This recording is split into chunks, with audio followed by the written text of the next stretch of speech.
CR101radio.com, podcasts, and more. R.J. Rushdoony, Easy Chair number 154, September 11, 1987. This evening, Otto Scott and I are going to talk about a subject that is not an easy one to talk about, but is one which has very, very important ramifications. It may sound like a dull subject, but I think it is one of the most intensely interesting and important ones of our time. It has to do with international trade, with free trade, with protectionism, and the like. I was brought up to believe in free trade. It seemed very logical. I never began really to question the subject until Otto Scott raised some questions about it, spoke against free trade at one or two economic conferences, created quite a bit of ruckus as a result, wrote in one periodical on the subject, and it sparked quite a debate and a flood of mail. Now, the thing about free trade that suddenly came to me when Otto Scott raised questions about it, and I began to think about it, was this. It was so logical. Then I realized we are children, in some sense or another, of Hegel. And Hegel's basic premise was that the rational is the real. If it makes sense rationally, logically, therefore it is true, therefore it is real. And that's the problem with free trade. It is logical, but it presupposes a world in which men are all logical and rational, in which they all think in the same categories, in which there are no evil nations governed by evil impulses. In other words, the presuppositions, precisely because they are totally rationalistic rather than realistic, make the whole question of free trade rather questionable. Now, I believe protectionism is also, but we'll come to that later. But just a word or two more.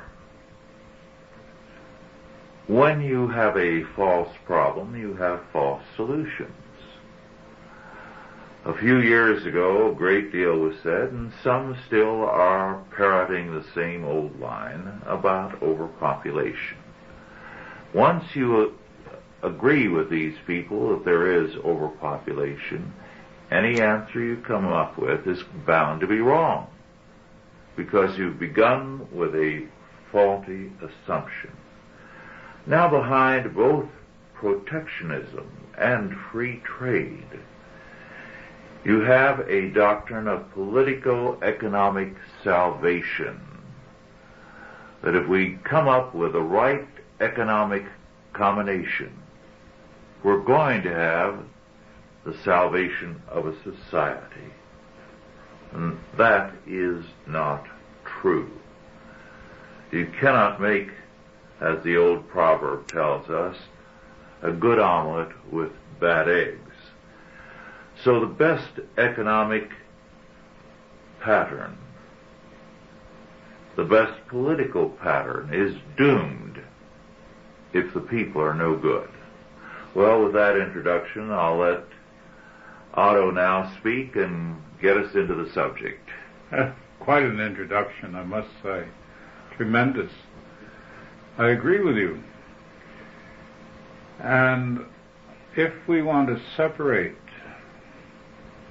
the rational from the real, we then have to look at the world as it is and not as we would like to have it. Now, the world as it is a harsh and difficult place. There are different cultures in the world, and because we have people in this country from every ethnic and racial background in the globe, the average American is of the opinion that the whole world can operate the way the United States operates. Now, this overlooks several facts about American history. In the first place, we grew up as a nation under the wing of the English. And when we broke with England, we had a common language, we had a common law, we had a common literature, we had a common idea of right and wrong, we had pretty much a common religion in Christianity, at least by the overwhelming majority. And we were able then to function in the world. One of the ways we functioned, incidentally, was to steal the secrets of British technology from their textile plants, Manchester and Liverpool, and throw up high tariff walls to protect our northern industries, which then used the South as a captive market. And the Southerners, of course, are very upset about this and were always for free trade. They received a lot of sympathy from Great Britain because to Great Britain the South was a customer, whereas the North was a competitor. Now, there you have essentially the backdrop of the great American debate over the tariff, over the North and the South. Somewhere along the line of the post-French Revolution, the argument arose in liberal quarters for unlimited free trade based upon some extrapolations from Adam Smith. Now, Adam Smith personally voted against free trade when the issue came up in his lifetime because he didn't want to injure industrial interests that he was acquainted with. But for a long time, free trade, like one man, one vote, has been one of the shibboleths of the left. Russia wants free trade. Of course, that means on their terms. Japan wants free trade on their terms. The Japanese farmers could buy rice from the farmers of the Sacramento Valley much cheaper than they can grow it. And they have said openly and officially they will never do that because they will never dispossess their own farmers. They will never become dependent upon another nation for their food. Great Britain made that mistake when it eliminated the Corn Laws in the 1830s. And within a generation, they'd lost 2 million people from their farms, and Britain could no longer feed itself.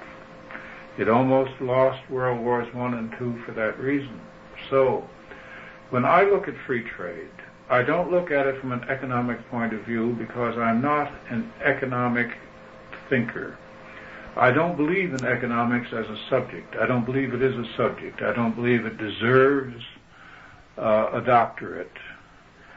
I think economics is part of a larger cultural study.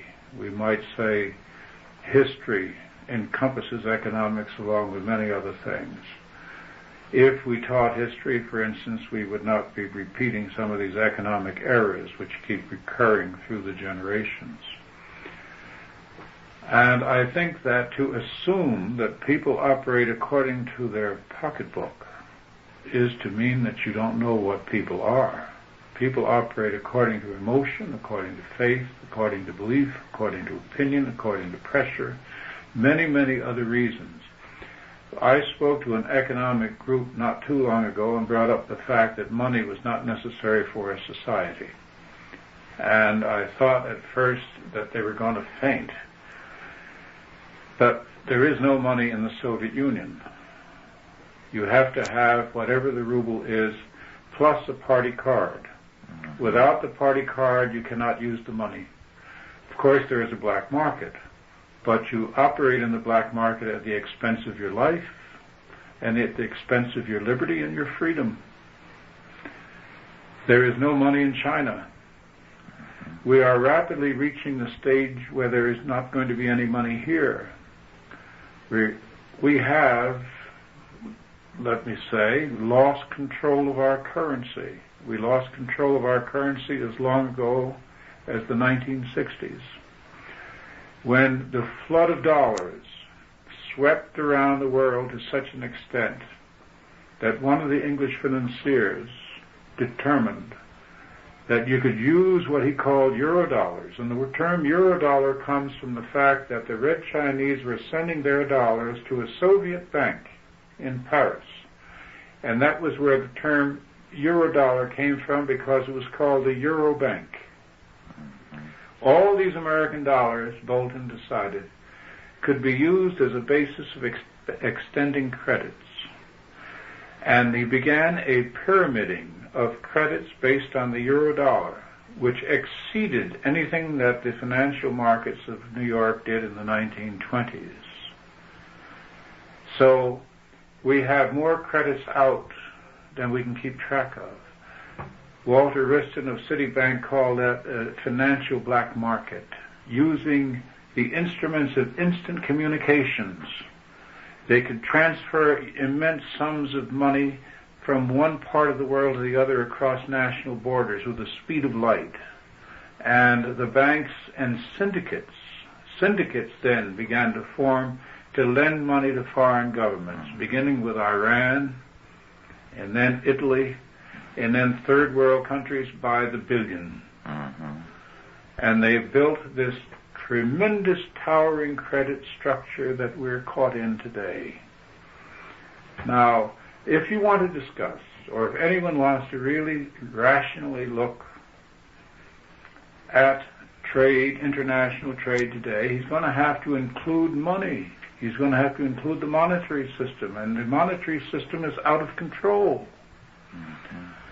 So what are we talking about? To define the terms in this area is extremely complex, because we're up against certain inalienable differences between cultures. Japan, for instance, has no defense establishment. We have not only a defense establishment, but we have promised Japan we will defend her. We have promised Europe we will defend her. 40% of the billions we spend in defense are spent in Europe alone. Most of the money in our American defense budget goes overseas. And we are not defended in the process. And we are absolutely stripped of defenses. We have sent our number one weaponry to Israel. And when a general chief of staff brought attention to that, he was forced to make a public apology.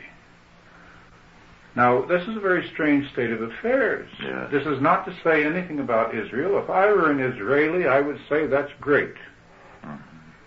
And I don't blame the Israelis for getting whatever they can get, or any other country.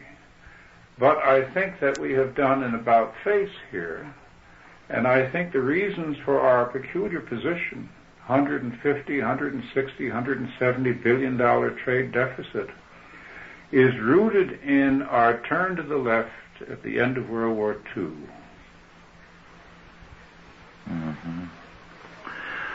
Yes, an interesting sidelight is the fact that when my father was a student, he studied economics under the overall subject of ethics or morality. Oh, that's where Adam Smith taught it. Yes, and he Moral studied philosophy. it in Scotland, of course. It was a branch of moral philosophy. Yes, and it was called moral economy. Yeah, fine. So we've forgotten the foundations. We've divorced it from morality, and hence the problems we have. Japan was mentioned, and while we are pursuing free trade practices, which are working a great deal of damage, Japan is producing protectionist policies that are also producing untold damage and which can sink the world. The Wall Street Journal for Wednesday, April 29, 1987, has an article by Claudia Rosette, Japan, so much yen, so little else. In other words, their inflation is created precisely because their borders are closed.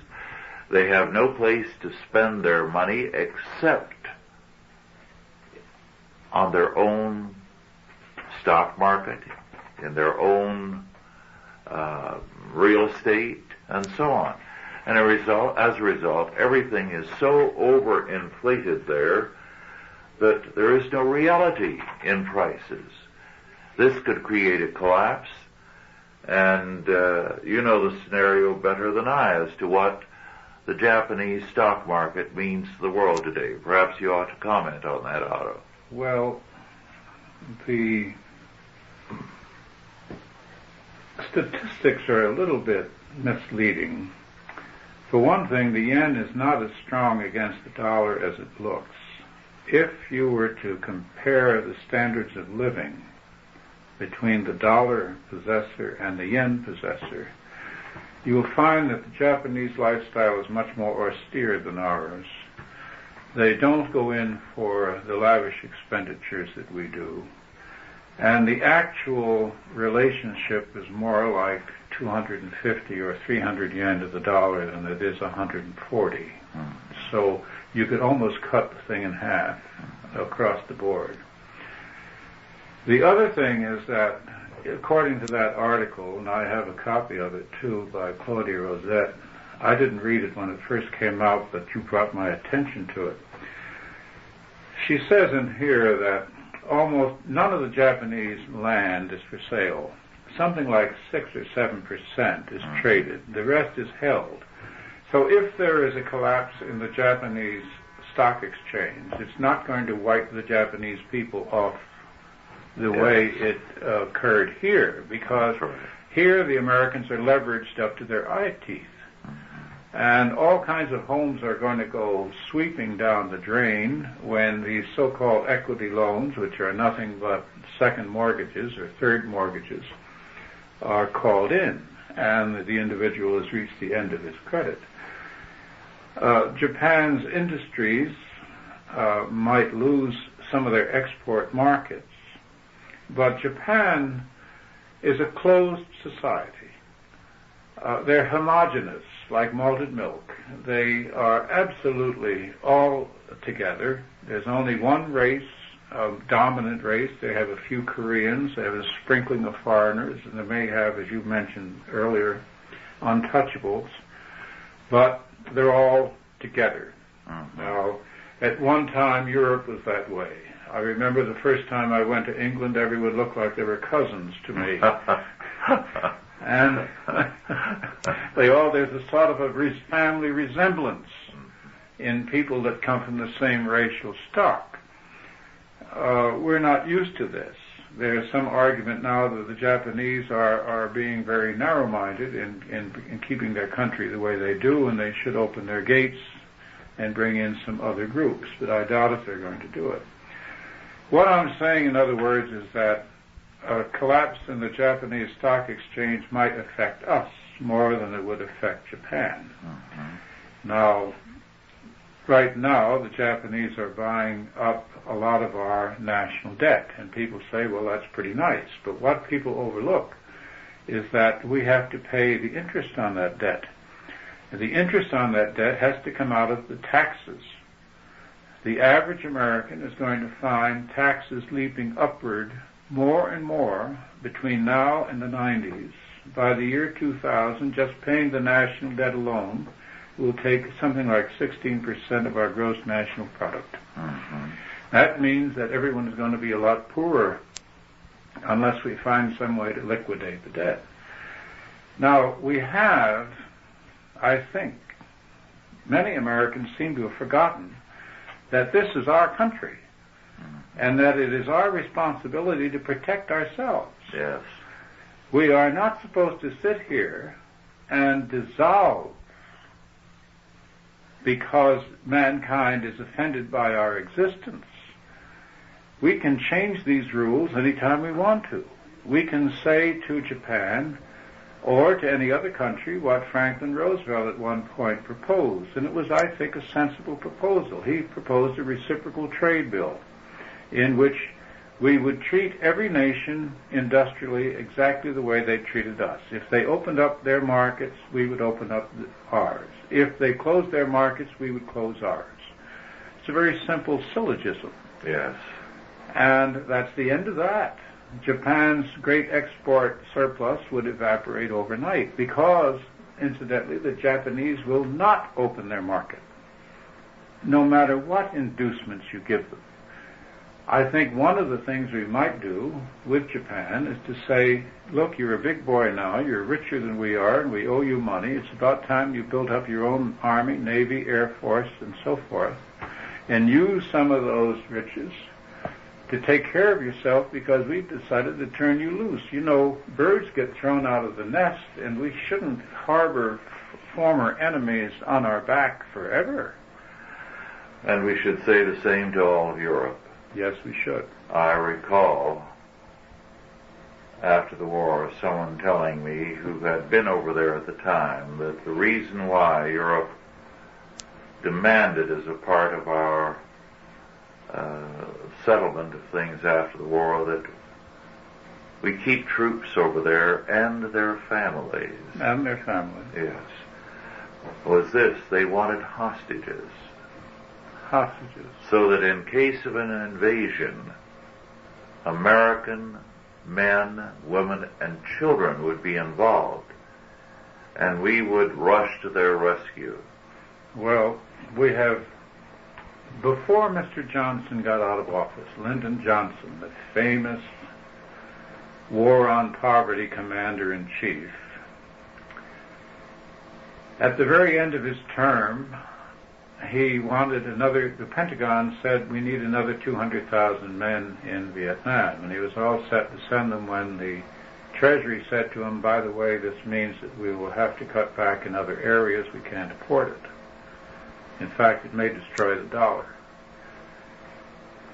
Now, he was literally shocked because he had actually believed this school teacher who went to a school teacher's college in Texas, this ardent New Dealer, actually believed that there was no limit to the United States. Yes.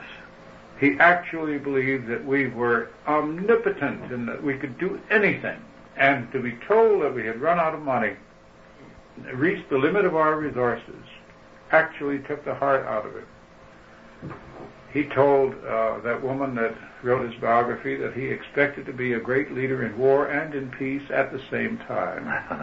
Now, anyone with that caliber of mentality, it's a shame that he got to where he did. But at any rate, we reached the limits, therefore, a long time ago, of our domestic capability and our international capability. Our government is still attempting to do what is impossible to do, and that is to micromanage the United States.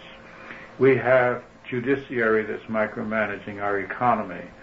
When we talk about economics, for instance, what are we going to say about Judge Harold Green, a federal judge who is supervising our telephone system in all its reaches?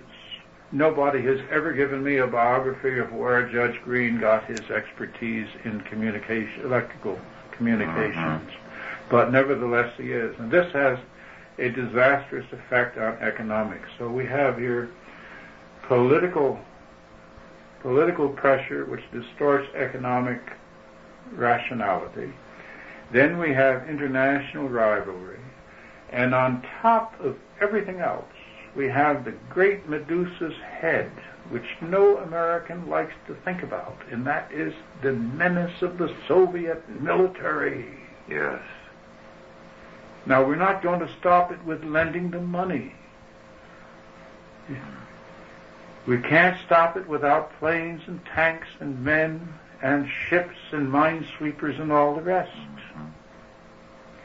And in order to do this, we are going to have to restore our steel industry. We have to restore our machine tool industry. I took part in a debate with Elizabeth Bentley, Representative Bentley, not too long ago, and she's known, well, they love her in Maryland because she defends the fastener industry. Now, most of people never heard of it, but these are the little instruments that fasten pieces of machinery and equipment together. And she has discovered that our fastener industry is being dissolved by cheap imports, many of which do not hold, many of which has been bought by our military. So therefore we are sending people out with defective equipment in order to save some money, this great wealthy nation. They talk about $400 toilet seats, but they're not talking about the fasteners. Mm-hmm. Bentley says over a third of our machine tool industry has been captured, really over a half. The foundry industry has gone from 4,000 plants to 2,900. Under GATT, General Agreement on Tariffs and Trade, but only the United States honors these agreements. Now 60%, she says, of all the fasteners now used in American industry are made offshore. In defense, 80%. Mismarked for heat and weight tolerance. Our weapon systems are riddled with these. They are in nuclear plants and in missile systems. Foreign military components amount to sabotage. I can't get this into the press. No. I've talked to men in the Navy who've told me horror stories about that sort of thing. And these go back some years, but they are never talked about by the press. Well, we're going to have tanks made in Egypt and army pistols made in Italy. Well, we're pursuing a policy of free trade to our death. Well, this is you were so right on the Hegelian. If it sounds good, if it sounds fair, one man, one vote. Mm-hmm. What could sound fairer, excepting that it upended the Constitution of the United States? And everyone doesn't vote anyway. Some time back, without realizing all the implications of what I said, I described libertarian thinking with its free market thinking and all as economic totalitarianism, because they were taking a few good ideas in economics and making them apply to every area of life. They were saying there should be a free market in sex, so that all practices, for example, could be equally tolerated and approved. And this was taking one idea and extending it and saying every area has to be ruled by this sole economic concept. What is it? Reductio ad absurdum. Yes. So it is a form of economic totalitarianism. Well, the Enlightenment, with its rationalism, has ruled us for a long time. And as a result, we take as truths things that are fallacious. We haven't bothered to question them for generations. Well, we were taught free trade. I was taught free trade. You were taught free trade. I was taught that the Corn Laws are responsible for the upward spurt of British industry. Not a word about the 400 years of conquest which lay behind this advance, the dozens of wars that the English fought with everybody on earth in order to get strategic areas and strategic resources. All history suddenly vanished within the Corn Laws. Well, the idea of the Corn Laws was to reduce the landed gentry, politically speaking. And they did reduce them. They destroyed the agriculture. Nobody told me that. They take one little sliver of history. And yet, if we go back to the military, and we go back to Solon telling Croesus, when Croesus showed him the gold, he said, the man that hath better iron than thee will be master of all that gold. Well, obviously, by raising questions about free trade and the primacy of politics and economics, we are challenging the whole of the present order. That's true. Both sides of the debate. That's true. And I think it is necessary to do this because we have begun on false assumptions, therefore we have false problems and false solutions. I think that we are going to see by the end of this century a real shakedown on a great deal of thinking. Someone said a while back that by the end of this century it was hardly likely that most civil governments the world over would remain the same. They'd all, one way or another, collapse or be dramatically altered. I would say it is because the presuppositions behind all of them and their operations are going down the drain and are doomed. This means that it is an important time for us to rethink the nature of things, because unless we have valid grounds for every area of life in the next century, we're going to drift in a dark age for some time to come. Well, you were about to say something, Otto. I've forgotten now what it was. Well, let me go on to something. Some years ago, in the mid-30s, when I was a university student at Berkeley, I recall a very interesting episode.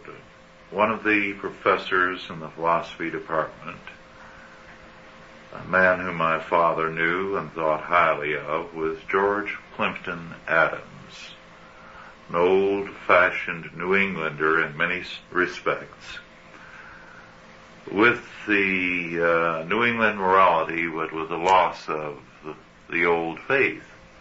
However,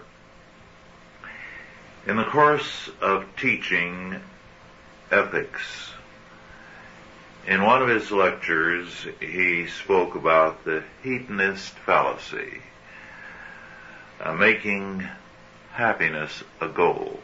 And he analyzed it, and he said that happiness is a byproduct, not an objective. And it eludes us when we make it an objective. And then he went on to say that I dare say a great many other things in life that men prize are really byproducts and are missed when they become objectives. I've never forgotten that. For one thing, after the class there was a great deal of discussion among the students. A great many dismissed what he had to say with profanity. They refused to accept the fact that you could not go after happiness and get it. Others debated the subject and chewed it over and never came up with a solution. But I felt he was on target. And I came to realize, too, that this is what our Lord was talking about when he said, "Seek ye first the kingdom of God and his righteousness, and all these things which the Gentiles seek shall then be added to you." In other words, in a real sense, all things are a byproduct. Man's goal has to be God and his kingdom, or else everything eludes him. And I think that's been our problem in the modern world. We've sought the answers in the political and economic realms, and the answers elude us.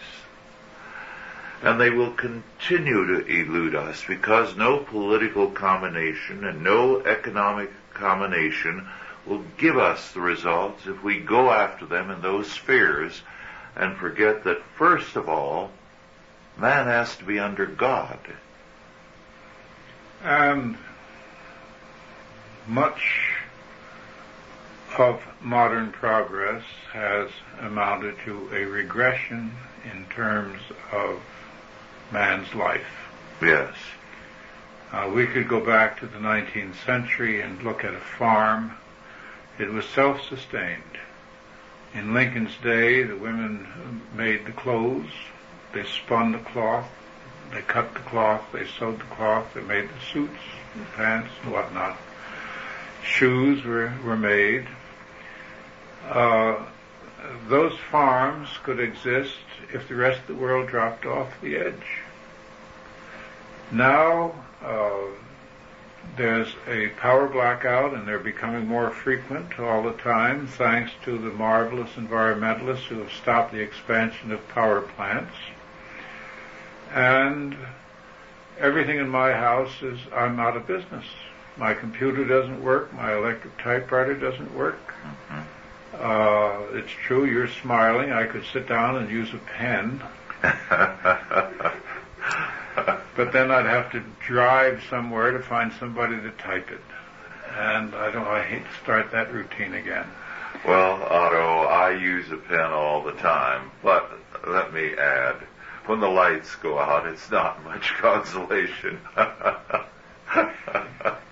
But in a similar way, we have become greatly reduced in terms of independence, both economically and physically. Yes. As compared to our forebears. We have lost the essence of independence, the essence of freedom, which is the ability to live without. And it's almost impossible to live without. It's impossible, practically speaking, to live without a checking account, because you can't send money through the mails. And so on and so forth.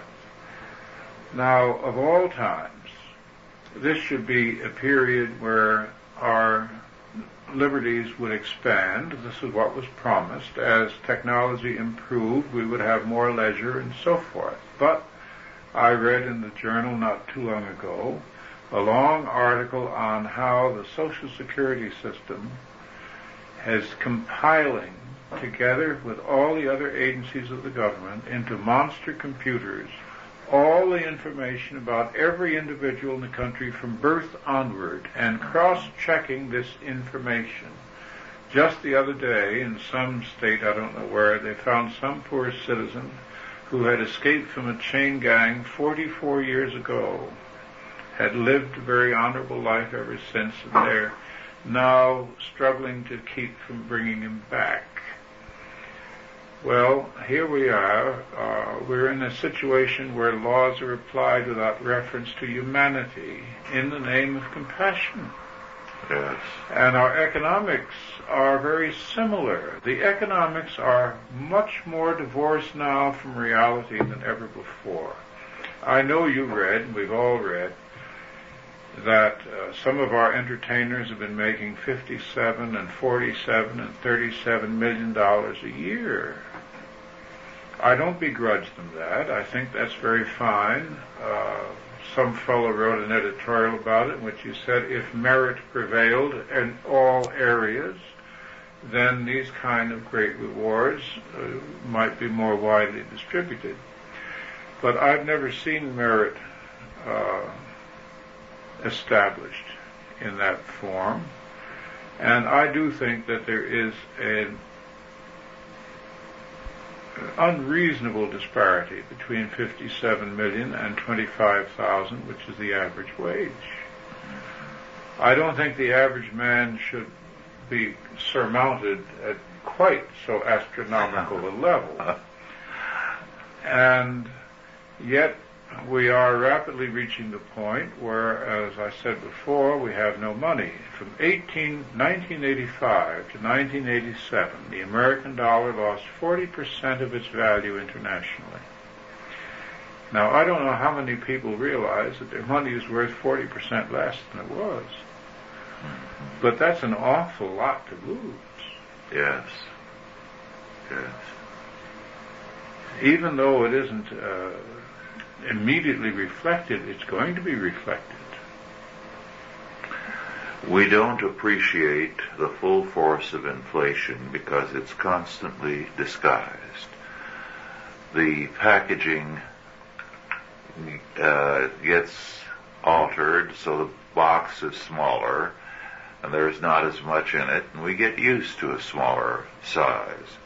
And we don't realize that we're not getting as much for our money. We also see the fact of inflation disguised from us in that quality is lowered. But a good way to look at inflation, and even there it is disguised by the fact of federal subsidies, is through your postage stamps. It was not too many years ago that it only took 2 cents to mail a letter. Since the World War II, the 50s, it was only 3 cents. Now, in '88, it's going up to 25 cents. That means inflation has been a few 100%. And there's no end in sight. Now, that's a more realistic estimate, because even with that estimate, from, say, 1950 to '88, from 3 cents to 25 cents, doubling again and again, you have the fact of federal subsidies. Yes, of course. So the real cost is disguised. Yes. As everything is disguised. Yes. We're reaching this period that I read about in Byzantium, where the fellow said, the historian said, Byzantium reached the stage where honor no longer existed.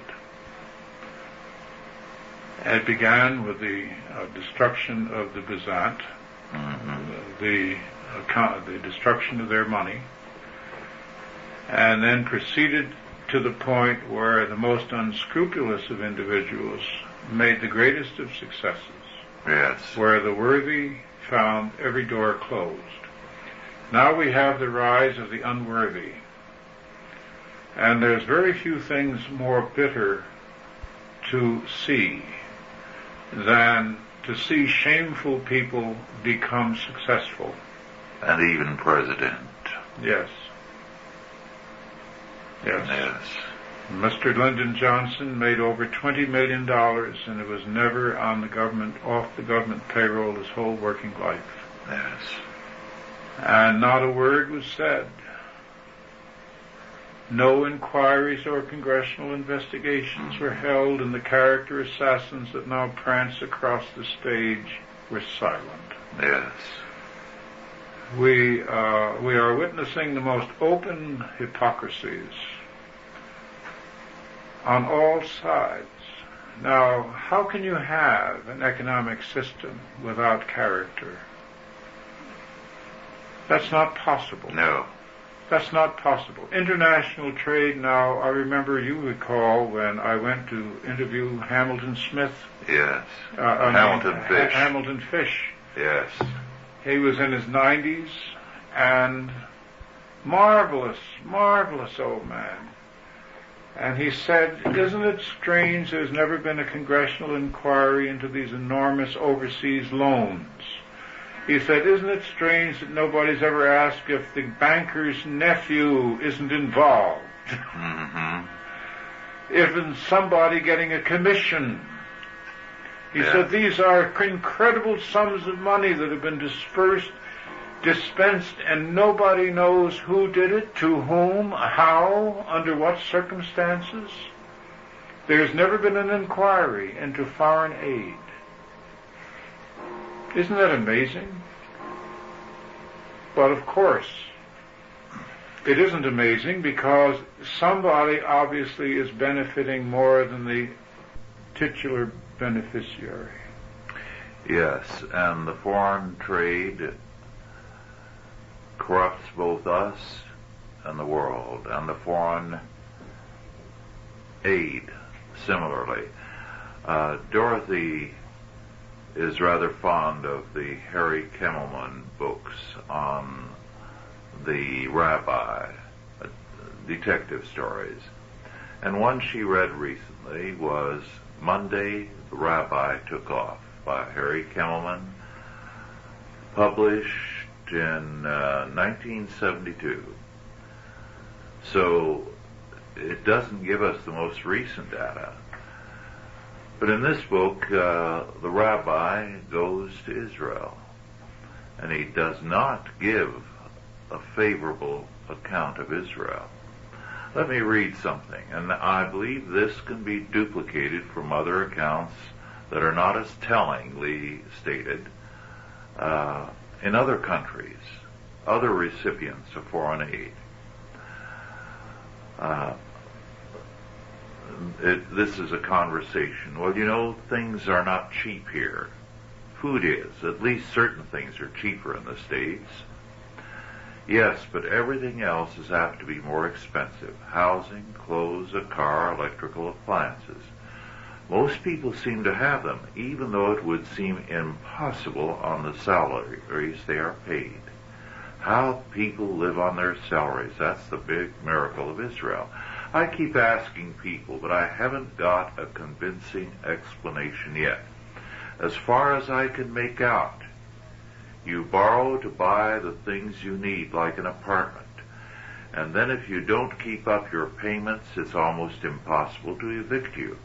So they just add the missed payments to your debt, and you just sweat it out until the currency is devalued or the government passes some form of relief law. Well, in the kibbutz, you don't have to worry about such things. Everything, all expenses are taken care of, and it appears to be a good life. Yes, if we decided to settle here, I'd give it a lot of thought, unquote. Well, as I said, you can duplicate that all over the world. Well, yes, you can, but then you look at the terrible mistake that Israel made in placing itself into a position of dependency. Oh yes, it will destroy itself because of that. The United States. We don't have a very good record for taking care of our dependents. As a matter of fact, we have betrayed a long string of allies. The only World War II ally that we haven't betrayed is the Soviet Union. Mm-hmm. Because we're afraid to. Mm-hmm. But I fear for Israel in the long run because of its dependency and because it has created not greater love. If you become dependent upon another man, you will grow to hate him. It's not possible. To lose independence is to lose everything that's worthwhile. Israel should have really restrained itself, lived more austerely, done it more on its own. And that is not to underrate the energy or the brilliance of the people, but simply that they've placed themselves in a very precarious position. Yes, well, what he describes there in Israel, you can say is taking place in this country. People are going into debt more and more, expecting dollars to depreciate further so that they might be bailed out by that. And then they go into debt again. Well, they're sure that in the long run, the government will take care of them. Yes. They'll get old and they don't have to worry because the government will see to it that all the old people are taken care of. Now, I don't know how many of the people who think this have actually gone into a government institution and seen the level of care. I have, as a reporter, gone into all kinds of institutions, and I can tell you that we have very bad institutions. We do not have good ones. Well, all this is a product of looking to the state for politico-economic salvation when the answers lie elsewhere when they are to be found in Christianity, not in politics, not in economics. And free trade has been one of those magic solutions that people have believed in. And As a result, it is one of the reasons for our downfall. Well, let's see. In 1968 was the peak of American power in the world. We produced that year 34% of all the goods that were produced in all the world. That's over a third of all the world's goods were produced here.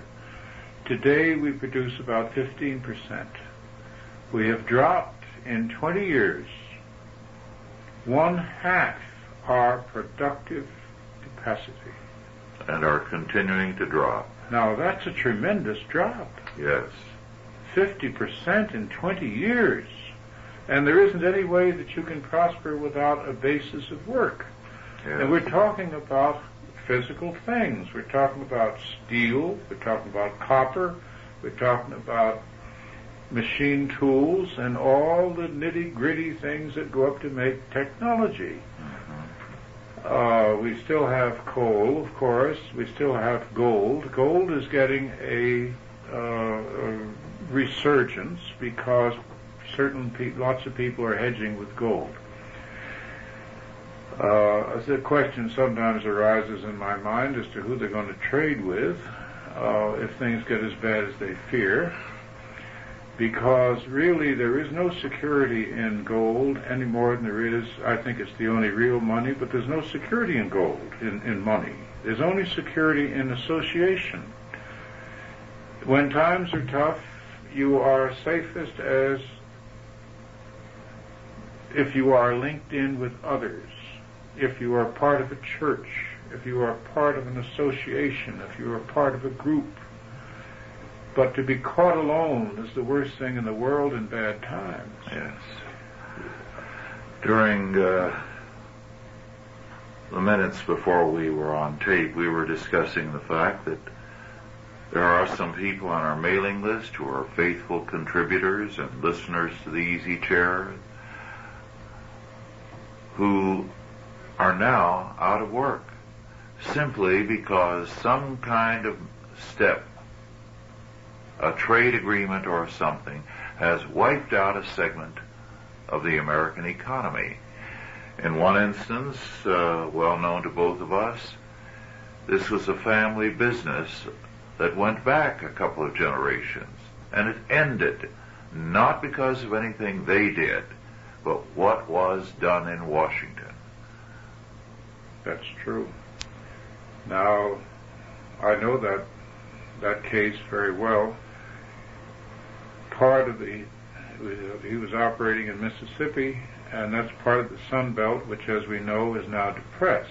Louisiana. Louisiana. Yes. Oh, yes. And yet, we are looking down the road right now at several shortages. We're looking at shortage of petroleum products, for instance. If we destroy a few more of our refineries, we'll only have relatively few left. Then the Mideast countries will set up a quadruple or quintuple or 8 times or 10 times the price of gasoline.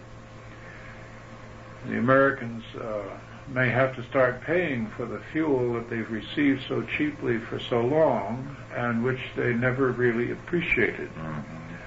I mean, this cheap fuel, cheap energy, was what made the American nation and its technology possible. And yet, not one American out of 10,000 has a kind word to say to the industry that brought that cheap fuel to him. Yes. Now, in the foreseeable future, we will be facing a petroleum crunch as severe as the early 70s. And what will our solution be? If we go by past precedent, it will be to bow down and obey new economic masters. Now, this is ridiculous. It was ridiculous in the first place to put up with a quadruple price increase from the oil-producing nations.